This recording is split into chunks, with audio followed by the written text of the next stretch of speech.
Bonjour à toutes et à tous, bienvenue pour cette seconde partie d'une brève introduction à Kubernetes.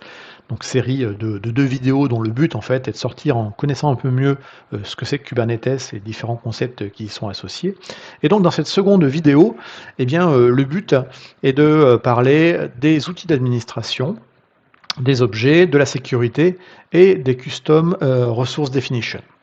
Alors on va commencer par la partie administration.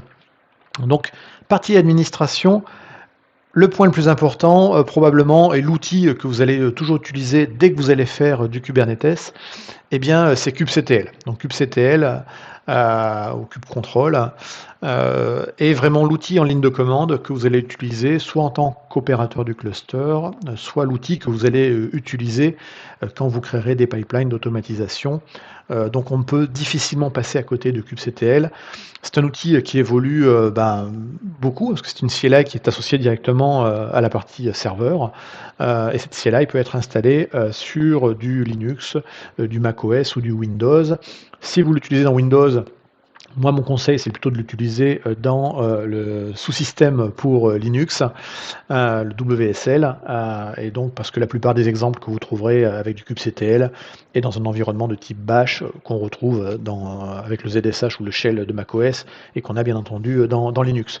Donc le mieux, probablement si vous êtes sur Windows, c'est de ne pas utiliser le kubectl directement dans la ligne de commande PowerShell, mais plutôt d'utiliser dans le WSL. Mais les deux sont possibles, libre à vous de faire comme vous avez envie.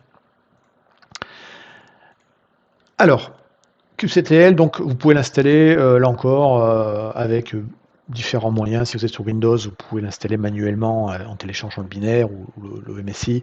Vous pouvez passer par un package manager tel que Chocolaté sous Windows, Brew sous Linux, et puis sous macOS, pardon. Et sous Linux, eh bien, vous passerez par vos gestionnaires traditionnels, apt ou les autres. Donc partie administration kubectl, l'outil de base à avoir, on ne peut pas du coup y échapper. Partie déploiement, comment on va déployer un cluster Kubernetes? Alors là par contre, la matrice de choix est assez grande en fait. On va pouvoir effectivement soit passer par des solutions qu'on installe soi-même dans un environnement à demeure ou dans des machines virtuelles, soit passer par un service managé tel qu'Azure Kubernetes Service ou encore l'équivalent chez AWS ou chez GCP ou chez IBM ou chez Oracle ou chez à peu près tous les acteurs cloud un peu sérieux du moment qui commencent à fournir effectivement des versions managées dont le but est d'installer un cluster Kubernetes de manière assez simple sans être un expert sur le sujet. Néanmoins, si vous le voulez le déployer vous-même, vous allez probablement passer par, en tout cas dans les outils les plus classiques, KubeADM, qui est effectivement un des outils qui est disponible pour bootstrapper un environnement Kubernetes. Et donc là, vous avez tout le détail dans la documentation de tout ça. Si vous passez une certification Kubernetes, d'ailleurs, c'est probablement des outils que vous serez obligé de regarder. On peut également utiliser et déployer Kubernetes avec d'autres outils. Dans les classiques, on va dire qu'on a par exemple Juju, Juju qui est un outil donc, de chez Canonical. Et Juju permet effectivement d'orchestrer des déploiements au travers de Charms. Et donc il en existe un notamment pour la partie Kubernetes qui s'appelle Production Grade Kubernetes, et qui va permettre du coup de déployer avec les bonnes pratiques entre guillemets les différents composants qui constituent un cluster. On avait parlé dans la première vidéo notamment de TCD, de la dernière version de Kubernetes, du choix en termes de réseau, des plugins à utiliser, etc. Donc ça c'est plutôt un bon outil pour faire ce genre d'opération. Il y en existe d'autres tels que KubeSpray, là encore, qui est documenté sur le site de Kubernetes. Et là, vraiment, on est plus sur une option, effectivement, vous voyez que ça vous donne comment installer un cluster hosté sur différents environnements. Et là, on ne parle pas de cluster managé, hein, mais vraiment d'installer l'ensemble des composants en fait, qui vont vous faire un cluster derrière. Et puis là, vous avez libre à vous le choix de la distribution Linux qui est associée derrière. Si vous êtes chez VMware, vous avez probablement entendu parler de Tenzu. Tenzu qui est une société spécialisée dans Kubernetes et qui du coup a été racheté par VMware. Et donc il existe des solutions chez VMware qui permettent effectivement de déployer des environnements Kubernetes dans différents endroits. Les différents endroits étant en l'occurrence les plateformes VMware bien entendu, vSphere, mais également AWS ou Azure, ou le tout dans un environnement dockerisé également. Donc il existe différentes versions de Tenzu, de la version communautaire gratuite à des versions payantes avec un support entreprise. Et puis, si on est sur une solution, si on est sur du Kubernetes managé, qu'on va vouloir mettre par exemple dans Azure ou ailleurs, ou AWS, on va probablement pouvoir passer par de l'infra as code pour déployer ces solutions managées, infra as code, Ansible ou Terraform la plupart du temps. Là, c'est les deux solutions les plus agnostiques en termes de plateforme cloud.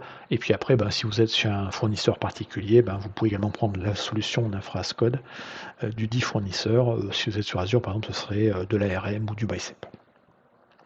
Pour la partie déploiement des workloads, il faut savoir qu'il existe un package manager également qui est natif à Kubernetes et qui vous permet de faire du déploiement de workload dans Kubernetes avec déjà une forme de packaging.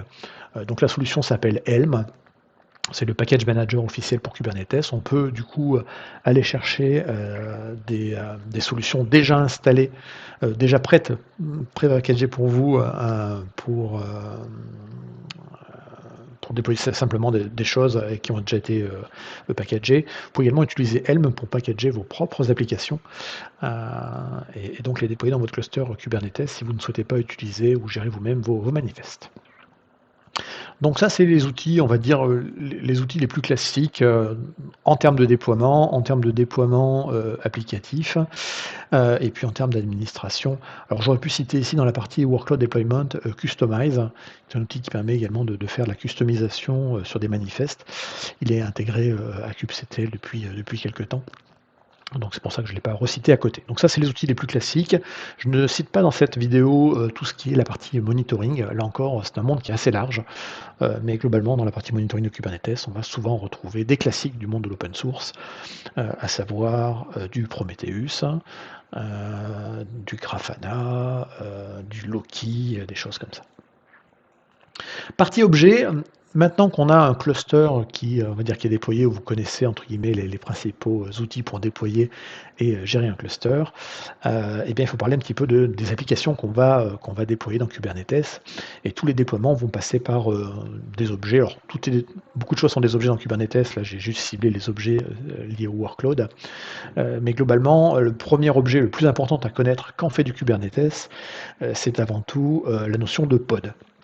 Donc un pod, en fait, c'est l'unité atomique dans Kubernetes. On ne peut pas déployer plus petit, et donc quand on vous parle de déployer des containers dans Kubernetes, c'est un peu un raccourci de langage, ou alors c'est fait pour commencer, démarrer une conversation sur le monde des containers, mais en l'état, la plus petite chose que vous pouvez déployer, ce sera du pod. Un pod contenant un ou plusieurs containers. Donc on vous le dit bien, un pod. Donc c'est un groupe d'un ou plusieurs containers qui vont se partager, alors du stockage réseau, des volumes, et des ressources réseau, donc notamment une adresse IP. Donc un pod va avoir une adresse IP qui lui est donnée dans le cluster Kubernetes. Et donc si on a plusieurs containers instanciés au sein de ce pod, eh bien ces containers vont se partager cette adresse IP. Ça veut dire qu'on ne pourra pas avoir par exemple deux containers qui exposent dans un pod qui expose le port 80, auquel cas on risque d'avoir un souci. Voilà. Donc un pod, c'est relativement simple à déclarer, comme tout dans Kubernetes. On a un type de type pod, on lui donne des métadatas et ensuite on va donner dans les specs les containers. Alors, on remarquerait bien le S ici de containers. Ici, je n'ai qu'un seul container dans ce pod, mais je pourrais en avoir plusieurs. Généralement, on va avoir plusieurs containers dans un pod quand on va utiliser différents patterns, donc notamment des patterns, ce qu'on appelle les ambassadors ou les sidecars. Le sidecar va être un container qui sera mis à côté du container principal de l'application et qui servira pour des choses telles que du filtrage réseau ou alors du logging par exemple. Donc on aura souvent des pods de type proxy ou de type login réseau qui seront associés dans des containers qui seront associés dans des pods. Voilà. Ensuite, le pod en tant que tel, on peut déployer un pod, kubectl, create pod ou deploy. Néanmoins, un pod en tant que tel, ça assure pas la résilience d'une application, parce que le pod peut se crasher. Heu le pod ne reste qu'une unité atomique qui va prendre sa valeur quand on va le combiner avec d'autres ressources, ce qu'on appelle les workloads. Hem et donc l'idée, c'est de pas déployer unitairement juste un pod comme on aurait pu faire en Docker Run, ça n'a pas vraiment de valeur dans Kubernetes, mais de pouvoir en déployer, plusieurs, de pouvoir faire, des montées de version, de manière assez smooth, également de gérer la haute disponibilité et la montée en charge, d'un environnement. Et c'est là où on va, s'appuyer en fait sur différents autres objets, hein. Le premier, c'est le réplica set. Donc un réplica set, en gros, c'est un ensemble de pods, basé sur le même type de pod, mais c'est X fois le même pod. Donc, le fait d'avoir X réplicas, va vous permettre du coup d'assurer la disponibilité, d'un service donné, parce que vous allez avoir X réplicas qui seront là et ces réplicas en fait, devant ces réplicas, on aura la notion de service dont on parlait tout à l'heure, mais qui sera en gros un load balancer, permettant d'accéder à ça. Donc le fait d'avoir des réplicas va vous garantir normalement une meilleure disponibilité, de l'applicatif, en container derrière. Néanmoins, le réplica set, il a un souci, c'est-à-dire que si on change la version du réplica set et qu'on le modifie, eh beh, il détruit l'ancienne et puis il en crée un nouveau à côté. Heu donc du coup, on a un passage de version qui est pas forcément le plus propre possible. Du coup, on a la notion, un autre objet qui est assez intéressant, qui est la notion de deployment. Donc le deployment, en gros, on va dire que les deployments vont gérer, toutes les montées de version des pods et des répliques sets, hein. Et donc dans un deployment, on va, venir, dire le nombre de réplicas. Donc les déploiements vont créer derrière en arrière-plan des répliques sets, hein. Heu donc voilà, vous allez créer un deployment avec le nombre de réplicas, les sélecteurs derrière, et puis après, vos specs derrière qui sont liés à vos pods, et donc vous aurez ici vos Xpods. Donc là, l'avantage ici, c'est que si je change la version, par exemple, de mon Nginx pour passer de la 1.14.2 à la 1.15, par exemple, et que je réapplique, et que je modifie la configuration de Kubernetes avec un update, eh bien, le système va créer donc là, on avait un premier réplica set de 3 avec la 1.14.2, eh bien, le mécanisme de déploiement va créer un deuxième réplica set qui sera la 1.15, et puis pendant qu'il sera en train de créer le deuxième réplica set en ajoutant des nouveaux pods, il commencera à retirer les anciens pods sur le premier réplica set. Voilà, donc ça c'est plutôt c'est l'outil que vous allez, enfin c'est l'objet qui va être massivement utilisé, le deployment, principalement quand on est dans un environnement de type stateless. Kubernetes était plus prévu pour du stateless que du stateful.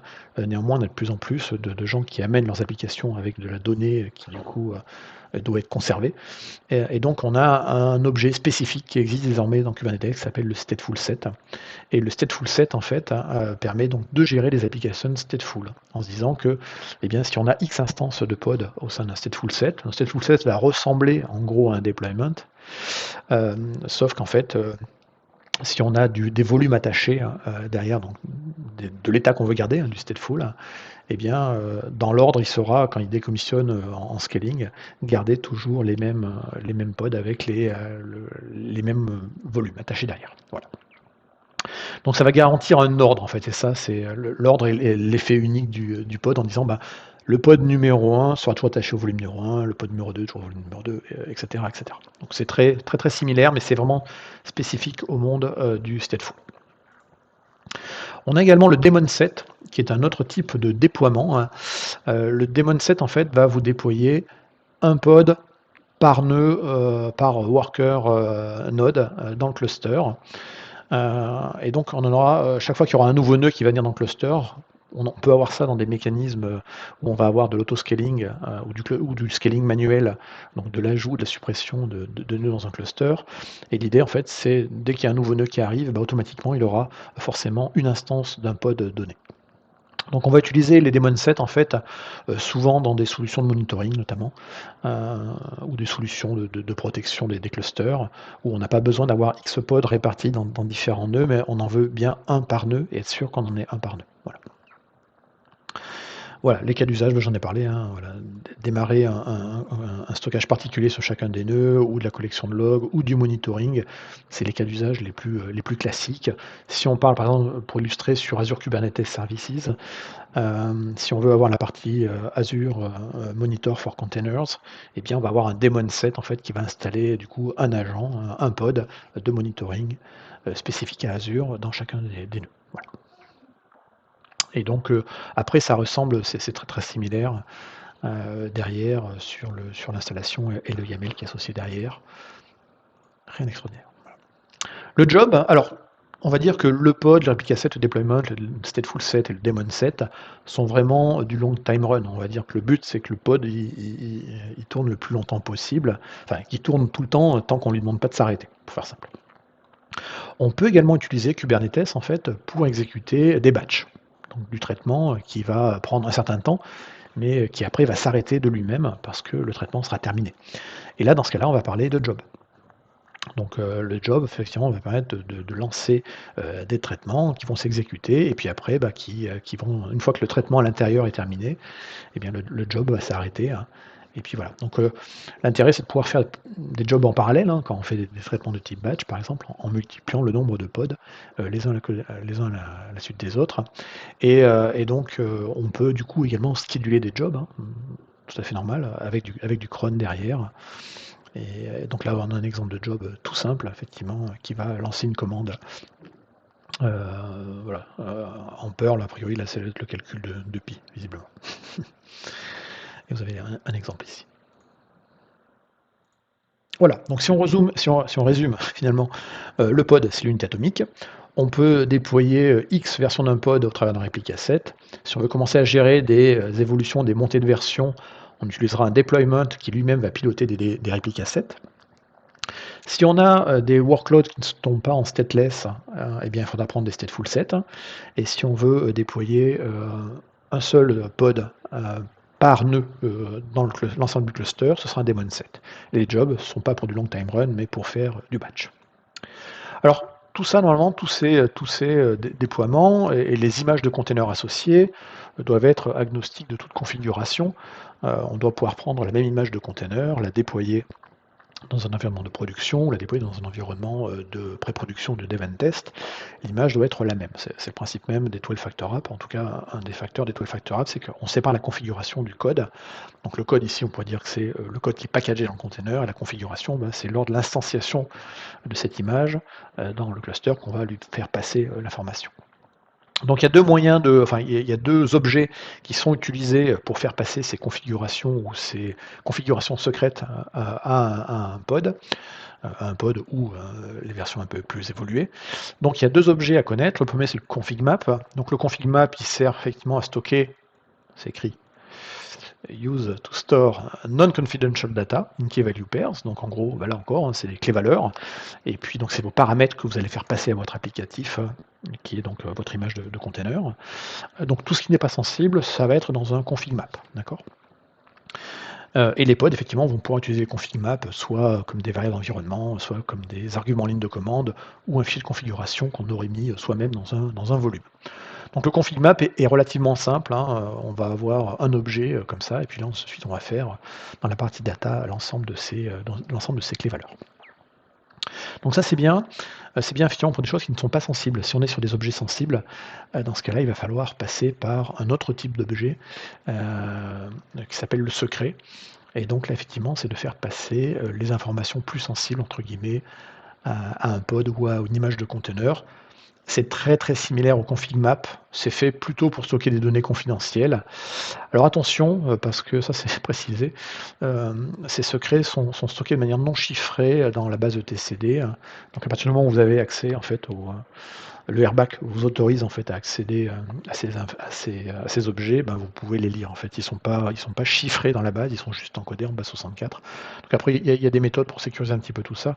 Ce sera l'objet d'une autre vidéo, donc je ne vais pas en parler ici.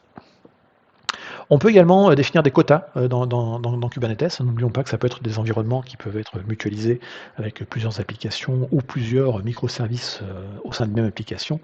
Et donc on a une notion de ressource quota qui va permettre effectivement de fixer, comme son nom l'indique, des quotas Donc ça peut être des quotas qui sont liés parce qu'on a plusieurs équipes qui sont sur différents namespaces. On peut donc mettre des quotas sur les ressources en nombre de CPU. Et donc voilà, on a des exemples ici, dire voilà, on va vous donner tant de gigas de RAM, tant de corps à une équipe. On peut limiter certains namespaces à avoir des pods qui vont avoir au maximum un corps et un giga, etc. Donc on peut faire vraiment pas mal de choses derrière, et c'est relativement assez puissant. Je m'aperçois que je n'ai pas parlé des namespaces. On peut organiser également un cluster Kubernetes avec différentes tranches, des namespaces, qui sont en fait simplement des espaces comme des sortes de répertoires dans lesquels vous allez faire vos déploiements d'objets à l'intérieur. Partie sécurité, beaucoup de choses à dire, sans rentrer trop dans le détail ici de la sécurité de Kubernetes. Juste quelques éléments qu'il faut connaître de base. C'est que dans Kubernetes, effectivement, vous allez pouvoir avoir un compte super administrateur qui est on va dire, le propriétaire ou le créateur du cluster. Néanmoins, dans la réalité, pour des raisons tout à fait compréhensibles, on doit éviter en fait de donner les pleins pouvoirs à tout le monde. Et donc, on a un mécanisme de role-based and access control intrinsèque à Kubernetes qui va permettre du coup de définir qui a le droit de faire quoi. Alors, soit à l'échelle du cluster, soit à l'échelle justement du fameux namespace. Donc, le namespace, pour le reciter, c'est effectivement, ça permet de découper son cluster en différents espaces. Et le namespace est principalement utilisé en fait pour avoir un bon airbag. Parce qu'en fait, ce n'est pas une isolation en termes de réseau, hein. Les pods de deux namespaces différents se voient de base sur le cluster. Le seul moyen de contrôler tout ça, ce sera d'utiliser les network policy ou les service mesh dont j'ai parlé dans la première vidéo. Mais globalement, effectivement, un namespace a juste un nom, et puis ensuite on va déployer des choses sur un namespace. Le namespace va être par contre utilisé effectivement pour pouvoir faire du airbag. Et donc, si on fait du airbag sur un namespace donné, on va pouvoir donc définir un objet qu'on appelle un role. Donc le role, en gros, ce sont les permissions qu'on va donner sur un namespace à des utilisateurs ou à des groupes. Et donc ce qu'on va autoriser, en gros de manière assez granulaire. On va travailler au niveau des groupes API, ensuite des ressources qui sont à l'intérieur, et ensuite on va voir les actions qu'on peut faire. Voilà. Donc groupe d'API, ressources et verbes, action, get, watchlist. Et donc avec un rôle, vous allez définir les autorisations que vous allez donner. À partir de là, ce rôle, vous allez le binder, faire un role binding, donc vous allez associer ce rôle à un utilisateur ou à un groupe d'utilisateurs. Donc ici, on a un role binding, et le role binding, on dit je vais prendre un user, donc kind user, et je vais l'associer à un rôle, donc le rôle qu'on aura créé au préalable. Donc là, c'est un user, on pourrait avoir un groupe d'utilisateurs ou un compte programmatique. Et c'est de cette manière-là dont on va faire l'association des droits et des autorisations sur un espace donné. Donc on parlera de rôle et de role binding à l'échelle d'un namespace. Si on veut travailler à l'échelle d'un cluster, on parlera dans ce cas-là de cluster role ou de cluster role binding. Et si on regarde la définition, c'est très très très similaire. La seule différence effectivement ici, donc là on va parler toujours d'API group, de ressources et de verbes, donc ça c'est ce qu'on peut faire.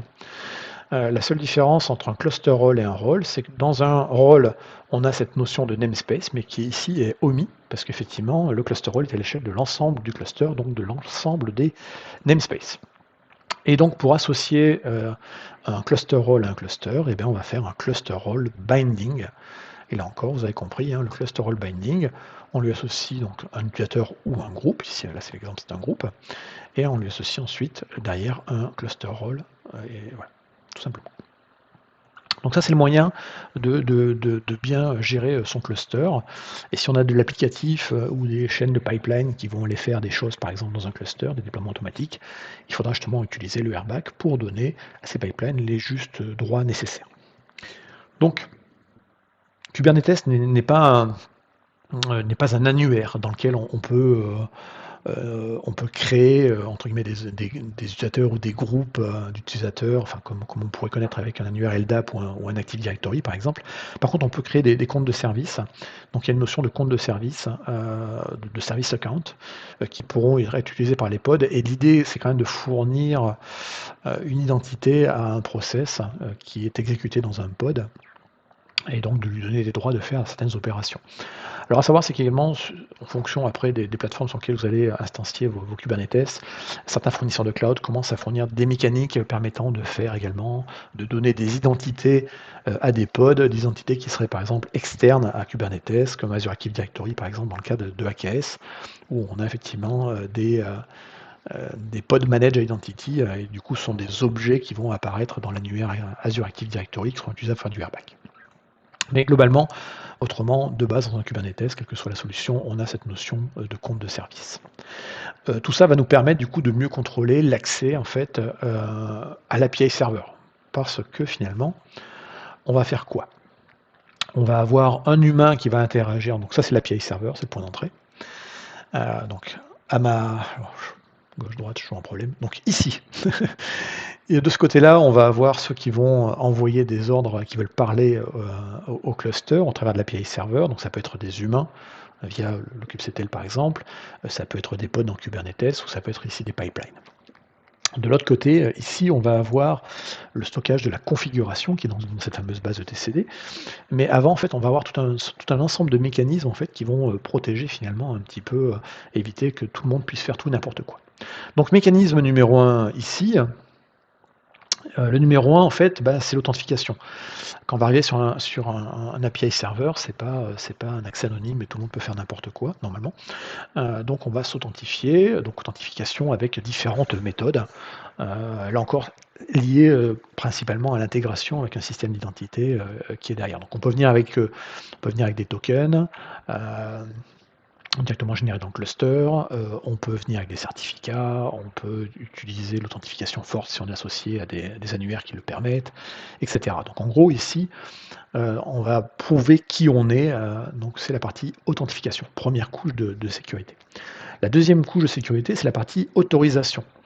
Donc l'autorisation, je viens d'en parler juste à l'instant, c'était la notion de Role-Based and Access Control, qui a le droit de faire quoi? Donc je peux être authentifié en tant que Stan, mais en termes d'autorisation, peut-être que je n'ai eu aucune association en termes de role binding ou de cluster role binding. Auquel cas, je serais bien authentifié, mais je ne pourrais rien faire, envoyer aucune commande ou faire aucune action sur le cluster. Donc on doit, effectivement, une fois qu'on a prouvé qui on est, il faut qu'il y ait eu une définition de role binding ou de cluster role binding pour pouvoir faire des choses et donc faire des appels sur certains groupes d'API spécifiques de l'API serveur de Kubernetes. La troisième couche et le troisième niveau de sécurité, c'est ce qu'on appelle les admission controls, qui sont des contrôles additionnels. Ce sont des contrôles additionnels qui peuvent prendre deux formes. Soit ça peut être des admission controls qui vont valider quelque chose. Par exemple, l'humain ici veut déployer un nouveau pod. Donc il définit un manifeste YAML, il fait un kubectl, et il fait apply-f, le nom du fichier YAML. Donc il est bien authentifié, donc là Stan OK, on le connaît. 2, il a le droit, il est autorisé au niveau du cluster de créer un pod, pas de problème. L'admission control peut aller vérifier que par exemple dans la définition de mon pod, j'ai donné par exemple des limites en termes de maximum, en termes d'usage de CPU ou de mémoire. Et si ce n'est pas le cas, l'admission control en fait peut faire deux choses. Soit donc c'est un validating admission control et il va autoriser ou pas, il va valider que j'ai bien mis des ressources dans mon déploiement et dire OK ou pas OK, parce que tu passes ou pas ce contrôle d'admission. Donc ça c'est un validating, un contrôle d'admission de type validation, et on peut avoir le contrôle d'admission qui est de type mutating, auquel cas il va directement à la volée me changer des choses et le faire pour moi avant que ce soit réellement écrit dans la base de etcd. Donc ça ce sont les trois niveaux qu'on peut avoir dans Kubernetes. En termes de sécurité également, il y a le contexte d'exécution des pods dans le cluster qui peut prendre différentes formes. On est sur des environnements où on peut se retrouver avec des pods qui ont des privilèges. Donc là, c'est pas forcément une bonne chose. Donc il existe une option dans Kubernetes qui s'appelle les PSP, les Pod Security Policies, qui ont été introduites dans la 1.21, si je dis pas de bêtises, qui sont en bêta. mais qui vont être dépréciés. Donc ça, c'est important. Vous voyez qu'on peut avoir des choses qui sont apparues dans le projet Kubernetes et qui disparaissent après parce que finalement, ça répond pas aux besoins, ou c'est trop compliqué, ou ça ne va pas, ou une meilleure solution est arrivée à côté. Donc cette partie-là, les Pod Security Policy est dépréciée depuis la 1.21 et sera complètement supprimée dans la 1.25 de Kubernetes. Je rappelle qu'on est aujourd'hui en 1.23 début janvier 2022 et que donc d'ici 8 mois, donc 1.23, 1.24, 1.25, donc dans 8 mois, la 1.25 va arriver. Donc globalement, utilisez pas les Pod Security Policy et plutôt commencer à regarder autre chose, à savoir les Pod Security. Et donc, on va dire que ça va être remplacé, hein, plus ou moins, par ça. Et les Pod Security Policy, c'est actuellement en bêta. Et ça va permettre en gros de définir effectivement des critères de sécurité assez similaires. Et là, on va fonctionner sous la forme d'un admission control. On en a parlé tout à l'heure. L'admission control, c'est la troisième couche effectivement qui permet de sécuriser les opérations qui sont effectuées sur un cluster Kubernetes. Dernière chose, ah ben non, pas dernière, il reste le stockage, dont je n'ai pas parlé. Également à connaître les Custom Resource Definition. Donc les Custom Resource Definition vont permettre en gros d'étendre les objets qu'on a dans Kubernetes de base natifs fournis avec une installation dite Vanilla et de rajouter de nouveaux objets dans Kubernetes pour faire d'autres choses. Et ces nouveaux objets seront toujours contrôlables au travers de manifestes YAML et donc au travers de la CLI, de la CLI kubectl. Donc on appelle ça des CRD, et les CRD sont vraiment vus comme des extensions. Et donc l'idée c'est de pouvoir se dire le kubectl ou les manifestes YAML pour créer des ressources en Kubernetes. On peut avoir des nouveaux types de ressources spécifiques, ça peut aller assez loin. On va avoir des Custom Resource Definition pour par exemple du monitoring, pour des solutions de backup, pour aller opérer, créer des ressources cloud chez un fournisseur X, Y ou Z. Enfin, il y a vraiment beaucoup de choses. Donc la notion de CRD est assez importante et elle existe depuis quelques versions de Kubernetes en version finalisée. Dernière chose dont je n'ai pas parlé, dont j'aurais dû parler en fait au début de la vidéo, mais c'est pas très grave, le stockage.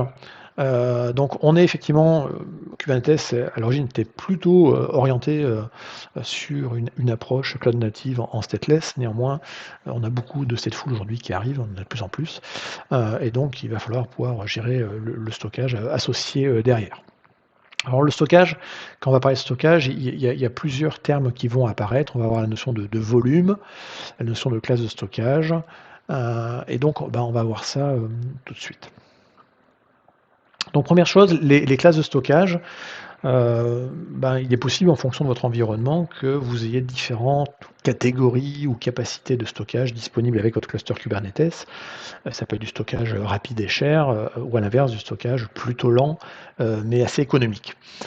Donc en gros, on va associer dans Kubernetes, on va avoir la notion de storage class qui vont définir en gros où est le stockage, quelle performance il a, quel nom il a et comment on peut venir le consommer par la suite.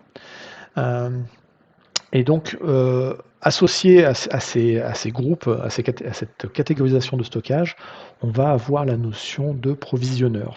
Donc un provisionneur, en fait, on pourrait dire que c'est un plugin ou une sorte de driver, voilà, qui va vous permettre après de créer des volumes dessus. Donc il en existe plein, vous voyez ici. Donc ça peut être le volume le plus simple. Le provisionneur local va aller chercher en fait ce qu'il y a localement sur le host en fait. Mais après on peut avoir des provisionneurs qui vont associer le stockage par exemple à des serveurs de fichiers de type NFS. Ou à des choses plus particulières comme par exemple ici du Portvox qui est une solution de stockage native container. Ou alors, si on est chez les opérateurs de cloud, on peut directement aller taper dans les solutions de stockage natives aux fournisseurs de cloud. Si on est sur Azure, par exemple, on peut parler d'Azure Disk ou d'Azure File, donc soit des disques durs virtuels, les mêmes qu'on peut attacher à des VM, on peut les utiliser dans Kubernetes, soit des services de filer tels qu'Azure File. Mais vous voyez qu'on a la même chose du côté, par exemple, ici, AWS, ou encore ici du côté de GCP. Donc les options sont assez larges en termes de choses. Et effectivement, ce qui est important de savoir, c'est que chaque classe de stockage va être associée à un provisionneur qui va déterminer en gros comment le plugin va être utilisé. Donc si on revient ici, donc le provisionneur, on va dire que c'est vraiment très très spécifique à la solution de stockage sous-jacente derrière. Et le classe de stockage, en fait, va définir par rapport à une classe de stockage sous-jacente quelles seront en gros les performances. Donc si on reprend l'exemple de Azure Disk par exemple, vous allez pouvoir dire bah, j'ai un provisionneur de type Azure Disk et ma storage class va prendre le disque premium de l'Azure, la partie premium de Azure Disk, voilà, tout simplement. Et donc vous avez une ressource particulière voilà, qui va vous dire bah là j'ai un provisionneur, donc là je veux créer une classe de stockage que j'appellerai standard, qui va être basée ici. Alors ici là c'est sur du stockage Amazon, mais ça pourrait être autre chose, de l'Azure ou n'importe quoi. Donc la classe de stockage, on lui donne un nom et on va l'associer à un provisionneur donné, et ensuite on donnera les paramètres derrière, c'est là où on vérifiera effectivement quel type de choses on va utiliser. Voilà, donc vous avez tous les exemples qui sont là encore donnés derrière. Une fois qu'on a défini des classes de stockage dans un cluster Kubernetes, eh bien, on va venir les consommer pour créer, donc on va créer des volumes dessus. D'accord. La notion de volume, en fait, il faut voir qu'il y a donc la notion de PV, persistant de volume. Un persistant de volume, en gros, par qui il est fait? Il est généralement fait par, c'est un volume qui est mis, persistant, qui est mis à disposition par l'administrateur. Voilà. Donc c'est une pièce, c'est un bout de stockage qu'on va mettre, qu'on va provisionner dans le cluster, qui sera mis à disposition du cluster, qui peut être mis alors de manière dynamique. Si on a des storage class, en fait, ça c'est la beauté de la storage class, c'est que la storage class, en fait, elle va permettre de dynamiquement mettre à disposition effectivement du persistant de volume directement sur le cluster, sans pour autant avoir à faire cette opération là. Donc imaginons que vous ayez un serveur NFS dans votre organisation. Vous allez créer un partage sur le NFS et vous le mettre à disposition de ce cluster. Eh bien, vous allez pouvoir du coup créer un persistant de volume qui sera associé effectivement à un serveur NFS. Donc c'est provisionné par un admin, et en général sur un volume persistant, on va venir faire un persistant de volume claim derrière. Donc ça c'est l'applicatif qui va venir faire en fait, ou le pod qui va venir faire une requête en fait sur ce stockage. Donc, prenons à quoi ressemble un PVC.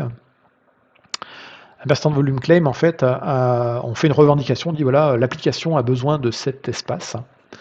Donc pour cela, en fait, il va définir son type d'accès. Est-ce que c'est un accès exclusif en lecture-écriture, ou est-ce que c'est un accès mutuel où on peut avoir plusieurs pods qui vont accéder au même espace? Ensuite, sur un persistant de volume claim, on va définir le type de mode du volume et également la taille demandée, la taille revendiquée, le claim.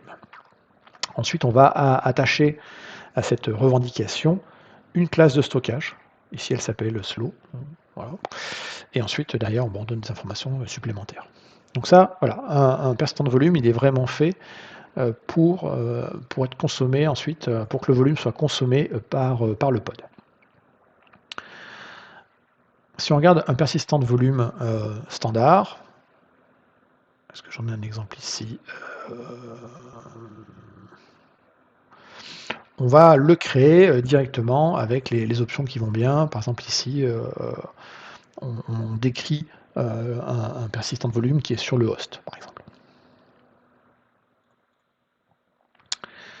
Et puis il existe également la notion, donc là on est vraiment sur des notions de volume persistant, où on veut garder la donnée, donc plutôt utilisé pour des applications stateful, mais on peut également avoir des applicatifs qui vont avoir besoin d'une certaine volumétrie d'espace, peut-être pour travailler. Alors ça peut être, je n'ai pas d'exemple, mais ça peut être un traitement batch qui va faire des fichiers temporaires le temps de son traitement, qui après a besoin de les effacer. Mais du coup, il peut avoir besoin d'un espace temporaire, et donc du coup, il existe désormais la notion également de volume éphémère, donc au-delà du persistant, de volume éphémère sur Kubernetes.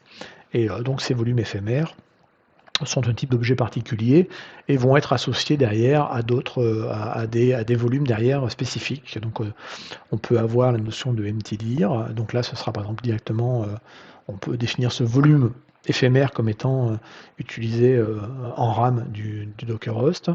On peut utiliser des volumes éphémères génériques qui vont utiliser les drivers de stockage traditionnels des volumes persistants, etc. Donc voilà, il y a ces deux notions-là qui sont à connaître et savoir c'est que ça existe. Donc quand le traitement sera terminé ou quand le pod est détruit, le volume éphémère, effectivement, est perdu également parce qu'il est éphémère. Eh bien là, je crois qu'on a fait en 2 vidéos et à peu près 1h20 un premier grand tour, une brève introduction à ce vaste sujet qui est Kubernetes. Et reste ensuite à voir Kubernetes dans ses différentes instanciations, soit sous la forme effectivement de solutions installées from scratch avec les différents outils sur des plateformes, par exemple sur site dans des data centers, ou des solutions managées dont le but effectivement est de gagner du temps sur la partie déploiement du cluster et maintien en condition opérationnelle et de passer plus de temps après sur la partie applicative. Je vous remercie pour votre attention et à bientôt pour d'autres vidéos.